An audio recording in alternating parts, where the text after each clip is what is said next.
तिमीलाई सम्झिनका लागि मलाई कुनै बाटो नै चाहिँदैन। तिम्रो स्थान कतिको महत्त्वपूर्ण छ यसमा कुनै शंका नै छैन। तिमी मेरो जिन्दगीमा आएदेखि खुसी र हाँसोले नै भरिएको छ। हो, कहिलेकाहीँ झगडा हुन्छ, कहिलेकाहीँ लडाई पनि हुन्छ, कहिलेकाहीँ रिस पनि हुन्छ, तर त्यो रिस झगडा र लडाईमा लुकेको माया सबैभन्दा गाढा हुन्छ।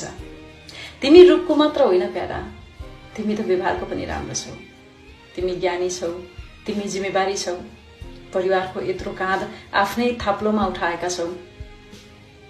बस यति भन्न चाहन्छु, कहिले नआत्तिनु, कहिले नमात्तिनु।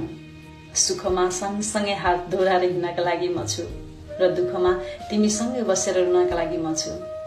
कहिले पनि तिमीलाई एक्लो फिल हुन दिने छैन र तिम्रो हाँसो र खुसीमा म टाढै बसेर भए पनि ताली बजाउने छु र नजिकमा राख्छ भने त झन् त्यसमा म सधैँभरि खुसी हुनेछु। बस यति भन्न चाहन्छु कि भगवानले तिम्रो साथ सधैँ दिउँ, तिमीलाई सधैँ हाँसी खुसी राखुन्।